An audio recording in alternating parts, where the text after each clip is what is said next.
Bismillahirrahmanirrahim. Assalamualaikum warahmatullahi wabarakatuh. Teman-teman, jumpa lagi di sesi JK jawab komen. Biasa saya menjawab komentar-komentar yang perlu dibuatkan videonya.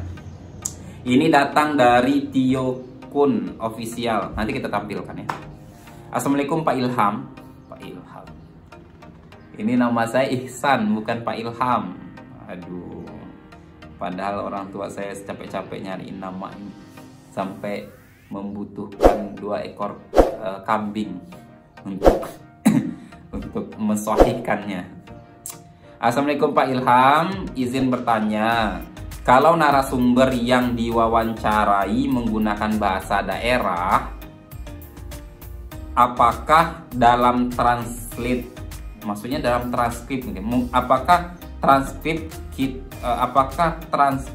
kita translate langsung, kemudian yang ditulis hasil translate dengan bahasa asli?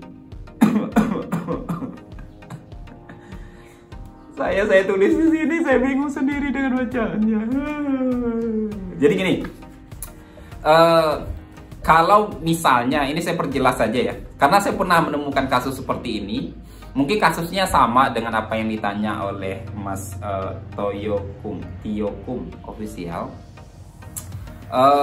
Saya dulu pernah diminta untuk mewawancarai masyarakat Jawa yang ada di pedesaan, di sebuah komunitas pasar gitu. Saya kan orang Sumatera, orang Bengkulu, jadi nggak paham bahasa Jawa. Jadi ketika saya menyampaikan, saya butuh seorang translator gitu untuk menyampaikan ke mbah-mbah kakung yang ada di sana, Mbah Putri, Mbah Kakung, kan panggilannya seperti itu ya. Jadi saya menggunakan jasa translator gitu. Nah, ketika di transkrip saya nggak menggunakan bahasa Jawanya, jadi minta tolong ke translator saya langsung menggunakan bahasa Indonesia. Itu di satu kasus. Atau kasus yang Mas Tiokum ini kemungkinan mungkin dia paham dengan bahasa, mungkin Mas Tiokum ini misalnya kayak orang Sunda, ketika wawancara dia menggunakan bahasa Sunda, ketika mentranskrip itu bisa menggunakan bahasa Sunda juga, bisa juga menggunakan bahasa Indonesia. Karena apa? Ada 2 pendapat nih. Saya pernah menemukan 2 pendapat ini. Pendapat pertama,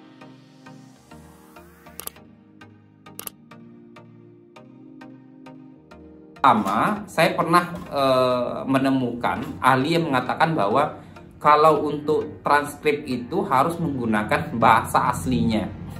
Jadi misalnya bahasanya bahasa Sunda, ya sudah, berarti yang dibuat adalah bahasa Sundanya. Bagaimana nanti dengan di hasil penelitian, di bagian hasil maksudnya, atau kalau deskripsi kalian itu di bab 4-nya, kalau di artikel berarti di bagian hasilnya, itu tetap dibuat dalam bahasa Sunda, tapi nanti di bawahnya itu ditranslate ke bahasa Indonesia. Jadi ada 2 begitu. Itu pendapat yang pertama. Jadi boleh tidak ditranslate ke bahasa Indonesia untuk ditranskripnya, tapi nanti ketika pada bagian hasil ditulis dalam bahasa Sundanya, artinya itu adalah teks aslinya, dan juga ditulis dalam bahasa Indonesia agar pembaca lain yang nggak paham bahasa Sunda juga mengetahui. Itu pendapat yang pertama. Pendapat yang kedua, ini adalah jumhurnya para akademik, dan saya setuju dengan pendapat yang kedua.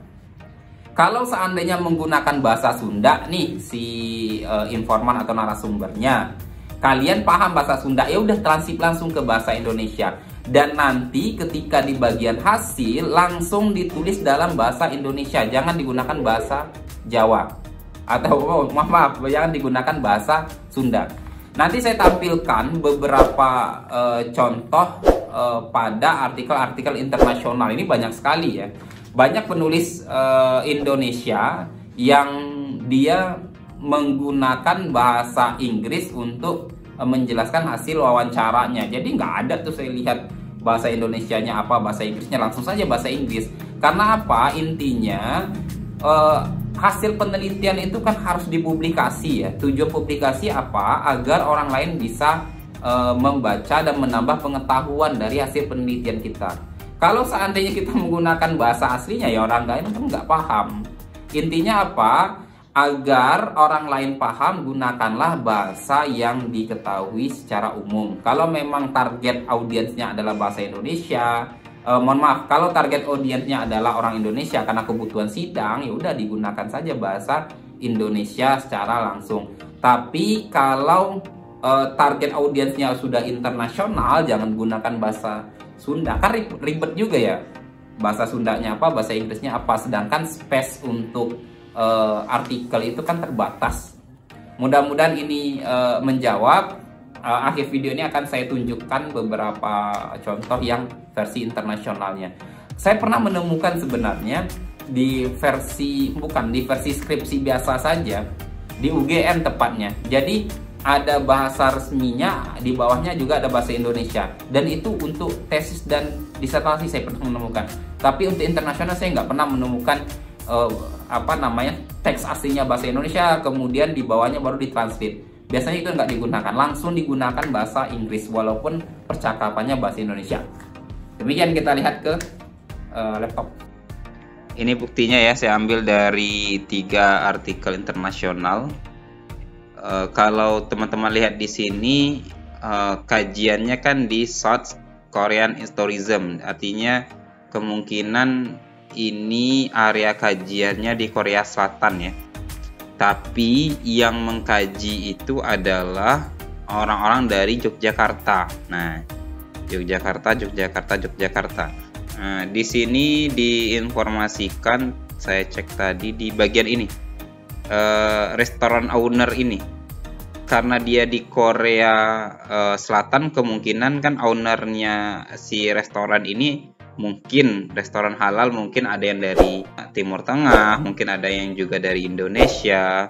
Ini nomornya 78910. Coba kita lihat nomor interview ke 78910. Ini nomor 9 nih. Di sini dikatakan bahwa dia mewawancarai salah satu orang Indonesia.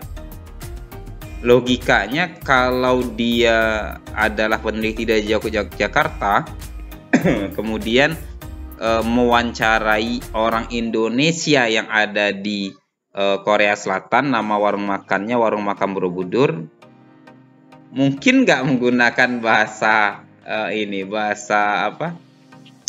bahasa Inggris, kan nggak mungkin ya, saya nggak yakin.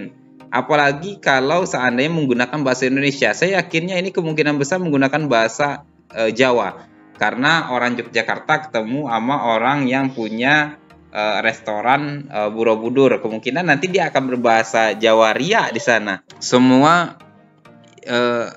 penulisan interview atau wawancara yang sudah mereka coding itu menggunakan bahasa Inggris full. Kemudian ini adalah artikel yang saya tulis sendiri. Ini saya salah satu penulisnya. Nah, ini saya ingat ketika melakukan penelitian ini, rata-rata kan orang Bengkulu yang ada di daerah nih.